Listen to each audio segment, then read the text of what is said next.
there's an analogy in The Horse and His Boy to that, because remember in the initial, the first installment of the Narnia Chronicles, The Lion, the Witch, and the Wardrobe, we just get this.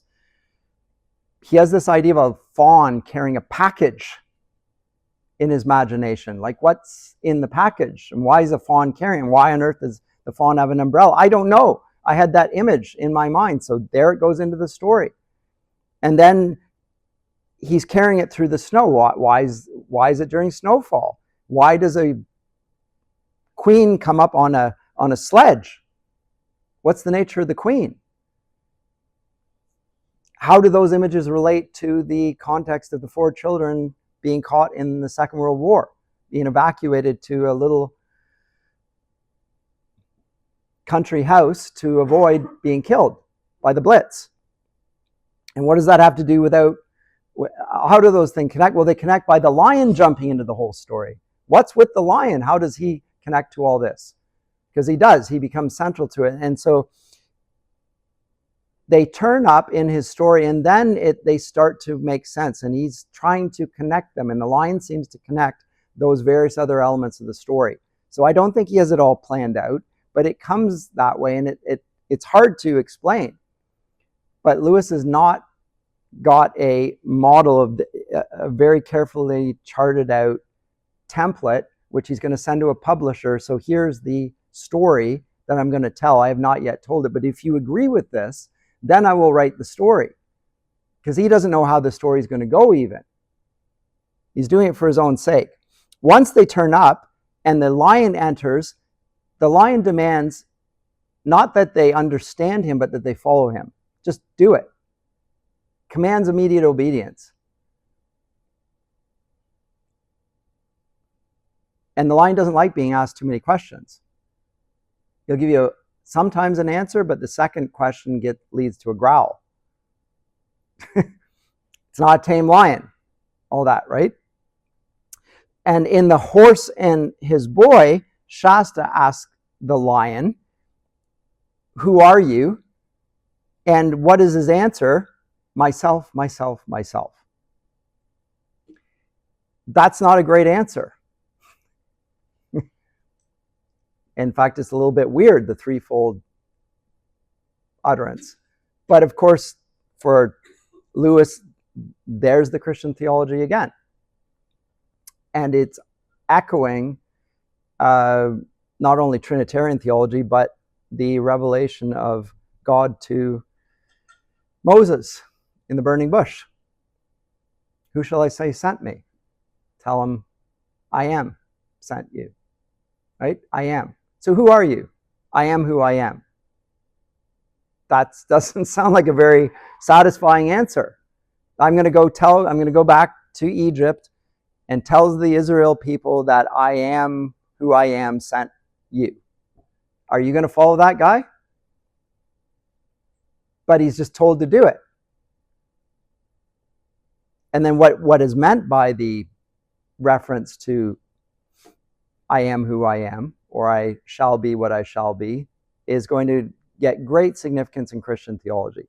Aquinas will make it the center of his whole theological, philosophical endeavor, because being God's a declaration that he is the ground of all being, that he is the creator, not only of all life, but of our whole concept and category of being, that will undergird Thomistic philosophy. Here it's a threefold: self-revelation, self-declaration. That's what we get here. We get an embryonic form of Christian theology in the who am I? Myself, myself, myself. It's the lion again. And if he had asked anything more, he would likely have got something in response as, what do you care? What business is of that yours? Follow me. That's it. That's the repeated emphasis in the Narnia Chronicles throughout, is a demand for obedience to an authoritative character. And they seem to intuitively know who he is. We'll see that the encounter between the lion and the children come up over and over, and when they do, they're expected to acknowledge him in some way, even though they don't actually know who he is. They are drawn by something within them that loves the lion. And so Lewis says in a later letter, at first I had very little idea how the story would go, but then suddenly Aslan came bounding into it. I think I've been having a good many dreams of lions about that time. Apart from that, I don't know where the lion came from or why he came. But once he was there, he pulled the whole story together, and soon he pulled the 6 other Narnian stories in after him. That's Lewis's account. And that's the account of his own life. The lion jumped into his own life and pulled him along, and once he pulled him along, then he's now on a journey, and it's just a journey of obedience. So Lewis has now decided to write fiction because he thinks God's leading him to do it. That's about as good of an explanation as you're going to get. It's not because Elizabeth Anscombe bested him in a debate and he couldn't handle, his fragile male ego couldn't handle a woman beating him or some strange explanation that biographers come up with. I don't think he is lying to us when he says this is what I was thinking and this is why it happened. There's no better explanation there. But once he starts doing that, they start coming out really quickly. Like Lewis is not like Tolkien. Tolkien spends decades writing his fiction. Lewis just throws things off and he doesn't revise them either, which is an extraordinary thing. I wish I could do that. Wouldn't it be great? And not only does he do it, he does it very well. He does occasionally edit things. The chapter in Miracles, he goes back to and revisits it. The one related to Anscombe, I suspect Professor Davis has talked about that. But The Horse and His Boy is the 5th novel that was published. As I say, it's the 3rd one we're going to look at. And it is interesting insofar as it deals with characters unknown to the rest of the Narnia Chronicles. Totally unknown, with the one exception of the lion. But everyone else seems to be, I don't even want to say peripheral. They have nothing to do with Narnia at all. With the exception that the story of Queen Lucy is there, and there's a sort of a slight, it's like the, what do you call that? The Venn diagram, the 2 circles intersecting. There's a small point of contact there, the smallest of points of contact. And so it's suggesting that the story of Narnia and what it represents is not only related to the real world that Susan and Lucy and Peter and Edmund live in, but also it connects to other worlds. There is a connection there, and the common connection is how they all connect to the story of Aslan. Same thing with the world of Charn. It is connected in some way. There it's a different dimension, a different place, a different time, and there's a connection there. It's a sort of, again, the multiverse type thing. And what he's doing thereby is he's disputing the idea that we're dealing with a simple form of, we live in the real world, here's the allegorical world. That's what he is doing by introducing other worlds connected to it. You can't read it as pure allegory. Whereas if there was only our world and the world of Narnia, you could just see that world as an allegorical world directly applying, and there was nothing more to it. It was just that. And this will make that point abundantly clear. It's a world that almost seems to have nothing to do with Narnia, or it's peripheral to the story. It ends up being an important part of the story in the end, of course.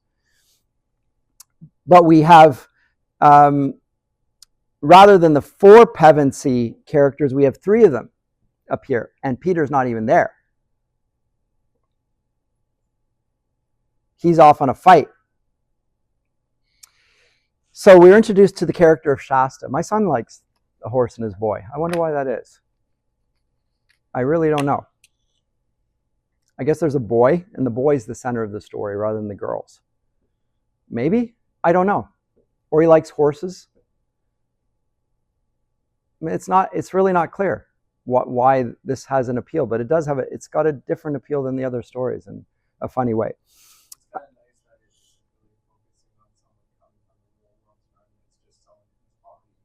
Yes, and there's no acknowledgement. So it's sort of, it presents in a fictive form a lack of self-awareness that it's fiction. It's just a story, and it seems like it's our world. We don't even know it has anything to do with Narnia. And that's what strikes us about it, is that even though it's part of the Chronicles, I think, But what does this have to do with Narnia? Because you're not mentioning any of the characters. I mean, it takes a long time before the Pevensey children enter the narrative. They're just, once they do, they become, oh, this is really important. But at first, not at all. And so, yes, I think you're right. It's more simple, not having to deal with all that. But we have this boy. He's in southern Calormen, and the Calormen have no significance whatsoever in Lewis's corpus up to this point. Like, they're not there in The Lion, the Witch, and the Wardrobe. They become very important in the last battle. But as of now, they don't. And what do the Calormen and their god of Tash represent? Well, we'll get to that when we get to the last battle. But it's another religious system, and it's a very bloody religious system in that, and their god is a very bloody, savage, terrifying being.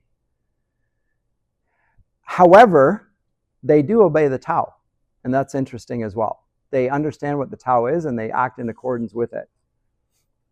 So there's a common thread there between Narnia and the worship of Tash. And this is just a sort of a pagan warrior culture. So Shasta is a boy who lives in southern Calormen with Arshish, who's a fisherman and really an abusive one at that. And Shasta thinks that Arshish is his father. And so he obeys him. As abusive as he is, he sort of loves him, sort of, but he also recognizes that he's being ill-treated. And a powerful nobleman demands hospitality, shows up, demands hospitality one evening. And because we're living in the realm of the Tao, he has to show hospitality. But we see that his father is a bit of a shyster. Not very morally admirable. Likewise, the man that he entertains is a nobleman, but seems more noble. And that's interesting. More powerful and also more noble. But they haggle to because he wants to buy Shasta as a slave. So we are already being introduced to things here that are very problematic. In the realm of Narnia, slavery is verboten. We'll see that when we come to Prince Caspian. Not allowed in the realm of Narnia. Here in this realm where Tash is worshipped, they allow slaves as part of the culture. So in that sense, we're clearly supposed to, as readers, recognize this is an inferior religion where slavery is not only hasn't been prohibited, they see nothing unusual about it. It's just the way things work. I want to buy your son. He said, well, it's my son. He said, I don't even think it's your son. And it isn't. But that's the first we hear about it, that Shasta is. From Shasta's perspective, he doesn't even know that he is someone else's son. And so it emerges through the narrative that Arshish is not Shasta's father, but rather had been washed up on a boat as a baby, like Moses. And he's been brought up here, but now he's going to depart from the Pharaoh narrative. But he's washed up in a boat as a baby. How did that commence? That he got put into the boat, well, a bit of that narrative's there as well. But we know nothing about it. But the parent, father, died in the process of putting him in the boat. More information comes up, and it slowly gets revealed to us. It's very artfully done, actually. It's a very compelling narrative. In part because, and here it has nothing to do with the Christian narrative, even explicitly. It's more of a Tolkien-esque narrative. But he, and in the stable, there's a character who becomes very important. This character of Bree. He was a war horse. He's a nobleman's stallion, or so he claims at any rate. Not only that, he comes from the realm of Narnia. And he too he's a sort of what would we call this? A foil for Shasta, in the sense that they're both from a free culture and they've been enslaved. And their identity has been taken from them and they've been humiliated in the process. And they want to move towards a place where freedom exists and where an honorable place, but characterized by freedom. And they're not in that culture right now.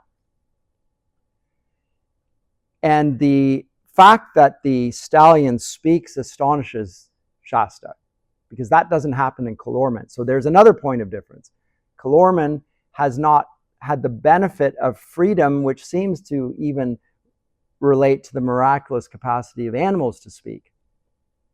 Something connected to the supernatural is in allowing animals even to speak, perfecting their nature, perhaps. Adam and Eve had animals in the garden. They domesticate them to serve them. In this world, they can actually educate the beast to speak. They have the capacity for speech. And if they don't use it, they eventually lose it. But this Bree tells Shasta that the nobleman that is just bought him is very cruel to his slaves. So if you think you're going to do better under his rule just because he's noble and your purported father is not, and your father's a liar, you're mistaking the nature of the relationship. You're not being adopted by a new father. You're being adopted by a slave master, and he will not be kind to you, which is doubtless true. And so then he proposes that they both flee to the realm of Narnia, of which Shasta has not yet even heard. So Narnia is introduced there at the beginning of the story, but it's not a part of the story for quite a while. It's just there as a destination. And again, the parallel between Shasta and Bree continues, because he says, I was captured when I was a foal as well. Before I was an adult, I was captured as a child, effectively, just like you. So the two orphans, because that's what they are, the two orphans go on their little Bildungsroman.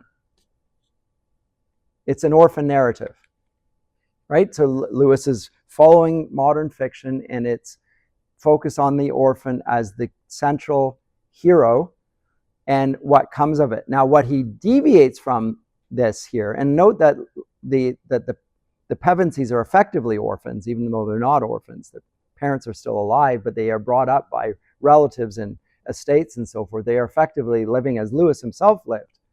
Remember, he lost his mother, but he grew up without his father. He's in a boarding school. He's effectively grown up as an orphan, looked after by institutions. And everything that is bad about institutions, he's well aware of. But his own narrative fits in with that. Note that this is also true of Tolkien. Isn't it interesting that Tolkien loses his father at a young age, and his mother gives him over to the oratory in Birmingham to raise him and educate him. And they do a great job in his case. Unlike Lewis. Lewis had very bad experiences in school, not so much Tolkien. But they decide that they're going to go, and they decide to go at night. Now, as they go north, and Narnia is in the north, and the north is part of Lewis's love of the north in fiction. He loves Norse mythology, just like Tolkien. So the north is a place of freedom, and he thinks that the literatures of freedom and virtue are strongly associated with the north. And it's not that they're not in the Greco-Roman mythology, and he's happy to mix Greco-Roman mythology in with his works, as you know.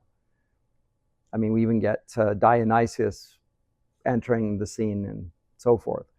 But he gravitates more towards the north, and he associates that with a sort of Germanic awareness of freedom and the importance of freedom, which is there in the German culture very strongly. As is the culture of the Tao, as is the culture of not bending the knee to anyone who doesn't deserve it. The Germans are far more, they will defend their individual integrity in a way that you find is not characteristic of Christianity in the Greco-Roman world. The Roman impulse to do what Caesar does for the sake of the collective is too strong. Not so in the north. So the Reformation, for that reason, I think, blooms in the north. Something there. Anyway, but after they travel northwards and they start to like each other, because at first they don't, and there's scenes there, they have to escape lions along the way, and that seems totally peripheral to the story. And it's not, we don't get a sense that it's Aslan even. These are just wild lions. And they meet another pair of refugees, another Narnian talking horse, but now a female character by the name of Erebus. And the name of the female horse is what? Hwin. So now we get foils again. So as I say, Bree and Shasta are sort of foils for one another. They have a similar background. Now we have more explicit foils. We have another horse, but now and his girl. And they don't like each other at all. But in both cases, there's conflict between the male characters and the female characters, and it's quite enjoyable, the tension between them. And she, for her part, also is fleeing a slave-like situation, but here it's going to be a little bit differently expressed because it's a marriage that's being proposed. Not proposed, it is a political marriage that she is going to have to accept. The Grand Vizier, Ahoshta, is going to be her husband, and she doesn't want to marry him. And Lewis's sympathies and the reader's sympathies are with her. Very interesting. He's not happy with the idea of a forced marriage against the will of the young woman. What is Lewis saying to us about the integrity of the woman as character from the vantage point of the contemporary? He's saying that women bear the image of God. They have a certain natural freedom, etc., that goes with that, etc. They have certain rights and responsibilities and all that, but he's effectively presenting that in a fictive fashion. We're on her side. So again, the idea that Lewis is an anti-feminist, I just find it so ridiculous and superficial and pathetic. But there you go. Now, and what's interesting also is that the relationship between Shasta and Erebus, which begins with really strong dislike, grows into friendship over the course of time. That's also interesting. For a man allegedly who doesn't understand women, doesn't really appreciate women, he regularly presents female characters that are intensely likable, and his male characters have friendships with them. Not just romantic relationships, but friendship. That a relation of equals. That's what friendship is. They share the same interests, and they see things the same way. They don't start that way, but they end up that way. And of course, there is the romantic tension between the two, always. It's there. But it's not expressed that way. They're not going to get married together. I wondered when they first met, wow, they really dislike each other. That must be a marriage in the waiting.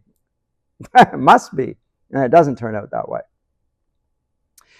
So the four of them decide to go north, and at Tashban, which is the capital of Calormen, a party of Narnians mistake Shasta, and here's where the story starts to get really interesting. They mistake Shasta for another character who we've heard nothing about thus far. His name is Corin, who's the prince of Archenland, which is an ally of Narnia.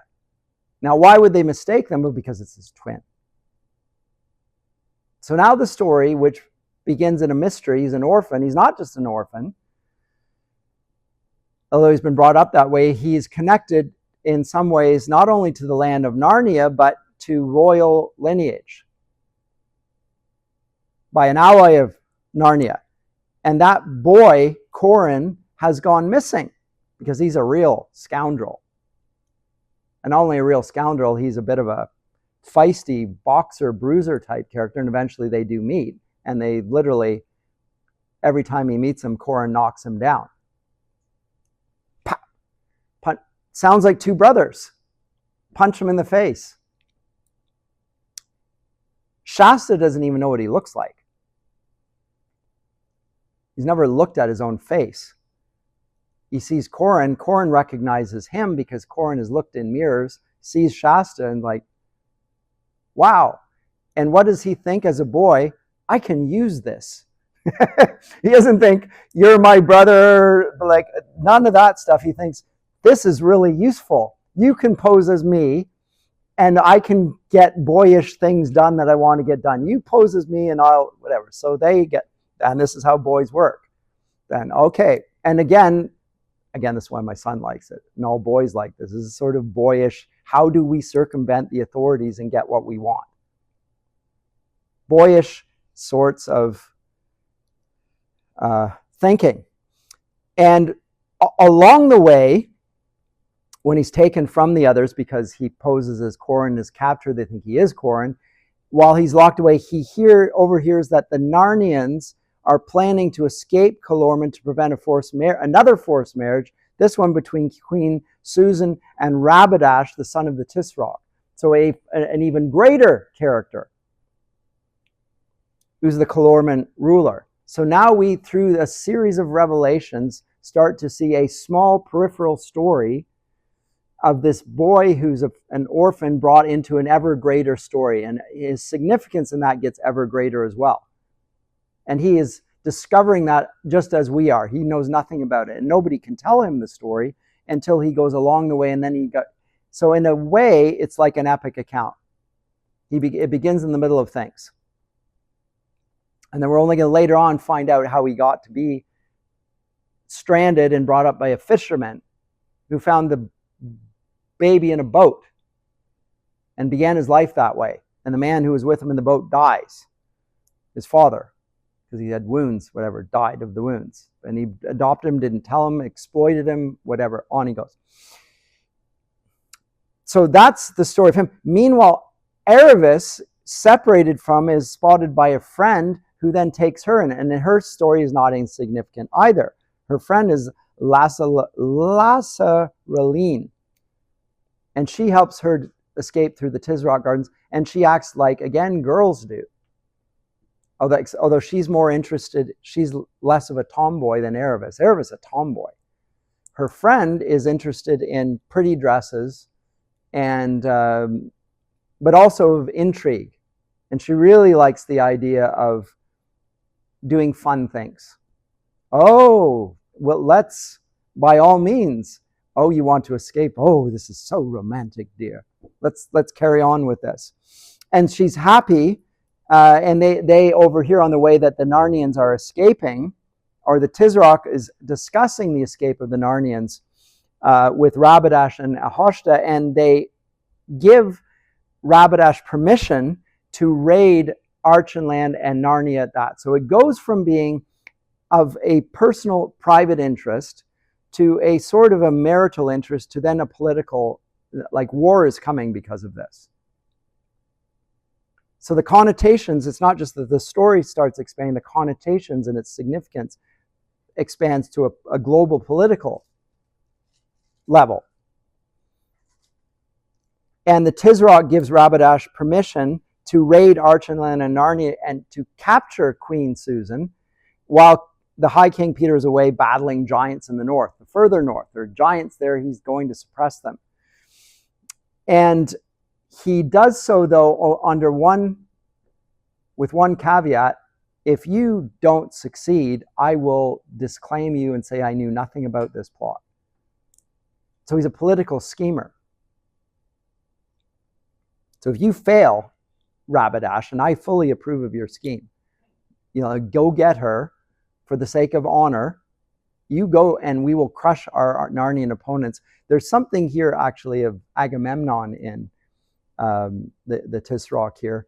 He is willing and perhaps even likes the fact that his son has been dishonored because he can use it as a pretext to commit himself to war. But he's unwilling to do so openly because he's afraid of Aslan. And that's interesting as well. So Aslan has a reputation for being on the Narnian side, and there's something about Aslan which is superior to Tash, our god. But they worship Tash. So the four characters then, the two horses, the two human characters, with this knowledge in mind, go out into the desert to get away and to try and get as quickly as they possibly can to Archenland to circumvent the attack that's about to come. And along the way, they again meet a lion. Not two lions this time, but one lion. We find out from this that the two lions, one of the lions was Aslan, and he was chasing away the other lion that was going to hunt them. That we only find that out later. But Aravis is injured in this, and we're wondering, what on earth, why would Aslan injure the girl? Well, they injured the girl because the girl had bad character. She lied. She sort of needed to, sort of like in Prince Caspian, where he's got to, the nails have to go in, he's got to strip the whole Eustace scrub. He's got to take the dragon scales off. And the wound there, which is real pain, is there because she's deviating from righteousness and from moral conduct, and she deserves to suffer for this, and he makes her suffer. So there's consequences for this. Even though Erebus is not the central figure in the story, Aslan cares about her in that sense, cares enough to wound her. Again, it's a really interesting, really minor feature of the story, but still of significance. And so Erebus is wounded, but then she gets left behind and looked after by a hermit, of all fair figures. Why a hermit? But Shasta carries on now on foot, and he finds in the midst of this Lune, the king of Archenland, and warns him of the raiders. And then they get separated. A fog rolls in, and he encounters an unseen presence. Can't see because of the fog. He can't see who it is.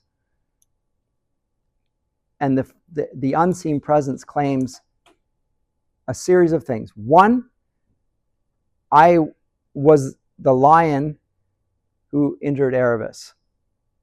That's not a comfortable revelation. It was me who injured Erebus just now. That's going to scare Shasta to no end. But secondly, I'm the one that brought the four of you together. And thirdly, I guided Shasta's boat, your boat when you were a baby, to meet with Arshish, who you assumed was your father. It was I that was there at the beginning of your story before you even knew anything about your story. So it's been providentially ordained from the beginning what's happened here. So he tells him something of his personal story and connects himself to that, again acting like Aslan here, but now in a different way. And now the orphan Lewis is connected here in all of the events of his life to which he was oblivious to the presence of God and only experienced pain and orphanage and suffering, and yet longed for the better country, which Narnia is, a place of freedom and virtue and delight. And it's the place that he's longed for in reading all the fictional accounts. And the reason that we believe stories, or what does he say in The Weight of Glory? Why utopian schemes always succeed is because they promise us heaven, and we believe the reality of that heaven. Because we know it's not here on earth. It's a better country in which we've never stepped. That is what he was there. And at that point, having made that revelation, he disappears from the narrative again. But there it's sort of like a burning bush moment. This is who you are. I've always been with you, even back from the beginning. And now you're going to go forward. So he is, as I say, a sort of a Moses figure. Again, now he meets Corin, going with the Narnian party, but of course has escaped from them, as Corin does. He's a real little so-and-so rascal. And they then go and they work with the Narnians to circumvent the plans there and succeed in it. We've got a couple minutes here. In the aftermath of the story, and this is really interesting, Aslan appears and turns Rabadash into a donkey after he refuses to accept defeat.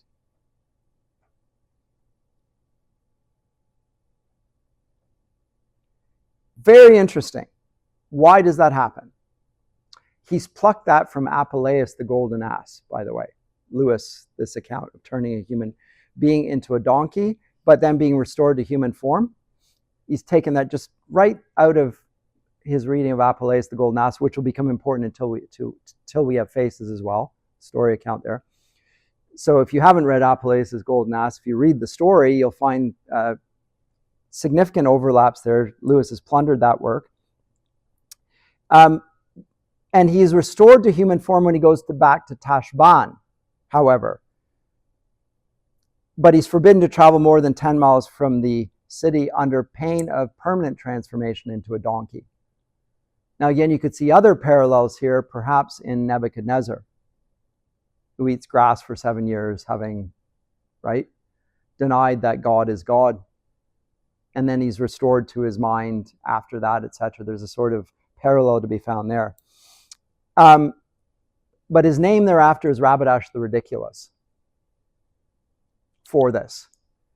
But it's characterized by peaceful interactions with Narnia because of this. And so again, we get the supernatural interceding into the historical, changing events in human history. Now, Lewis is talking not only about how those who occupy the realm of Narnia, but even how other religions nonetheless serve God's ultimate purposes in small ways. So he's just touching on that in this story. I don't think he's talking about Islam, but there are analogies to there because these are desert people. They're Arabic type people. There's a lot of similarities. Observe the Tao, noble people, race horses. See this as a part of, there's a slave culture that comes. All of that's there. I don't think it's common on Islam per se. Again, Tash is a hooked beast and so forth. Islam is not going to worship any being like that. So I don't think it's meant to be read that way. But it's sort of an Arabic desert culture, for sure, something of that there. But it's a fictional account. He's not meaning it as a comparative religion presentation.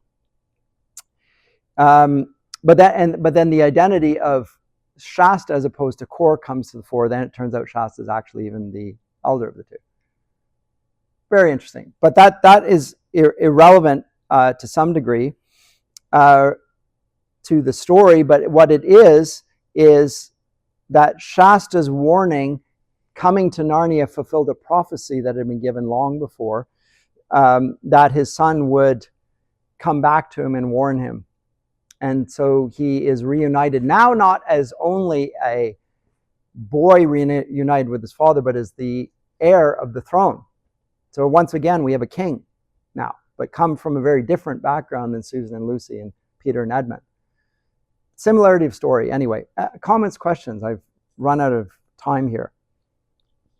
But being transformed into a donkey as a punishment and then being restored to humanity as an act of divine mercy, that's right out of Apuleius' The Golden Ass. Yes? It's kind of cool how he brings in almost like the story of faithfulness of God to the Yes. where it's kind of giving that background of like how you trust God because of the story of his faithfulness, and then sort of like this, you can trust me, here's how I've been faithful in engineering this whole story. As I say, it's a sort of, I agree with you, it's a sort of a commentary on the Old Testament. As I say, there's a sort of a Moses-like aspect to the character of Shasta. But it's also a commentary on how, if you want to say Israel is Narnia, and I think that there's not a huge amount of emphasis there, but the other nations around them are also of interest and concern to God and Aslan. And he means good by them, but they worship false gods, and they can't have that. But there's an element of care even for them, and certainly involvement in the realms outside that of Israel. I mean, the dominant focus is going to be on Narnia, but that doesn't mean that Calormen is of no interest or its people and so forth. That's a theme you'll pick up in the last battle, but it's definitely there. He introduces it here, and Lewis is up probably at pains to talk about, well, how about those who aren't in the household of faith and who are brought up under other religions? What does God think about them? Does he work in that world at all in any way? And Lewis's answer is he absolutely does. And here's how a way of portraying that. So he's pulling in, again, it will have a real world application to England, 1950s. Sure. Is it applied to the Arab world there, Islam? Probably in some ways. It's not a direct analogy. It's not meant to be a religious engagement per se, but it is talking about the providence of God in not just with his own special chosen people, but all nations. That's being included in here, and it's not there in the other Narnia until we get to the last battle, when it just seems to appear out of nowhere. And I'll get to that when I get to that. But here, I think it's introduced in a very helpful way. Anyway, yes? Would you say that C.S. Lewis was inspired by Mark Twain in any way? way, especially with the Prince and the Pauper, and then there being Shasta and his brother? Yeah. Was Lewis influenced by Mark Twain, the Prince and the Pauper? I mean, there's a lot of stories about this sort of the Prince and the Pauper type, the rich and the poor brother. I mean, it's a sort of a type that you see in the Brothers Grimm as well. Separated twins, what happens to them? One, the country mouse and the city mouse. There's like that's all over the place all the time. So it could be. I don't know of any direct influence. I think the most important text to read in the background of A Horse and His Boy is actually Exodus, and the account of Moses in the desert and all that. That seems to me to be looming there in the background in ways that I haven't seen critics acknowledge. Maybe they have, and I just haven't noted it. But that seems to me there in ways that I've articulated already in the lecture. Okay, so I'll leave it off at that. And Prince Caspian next time.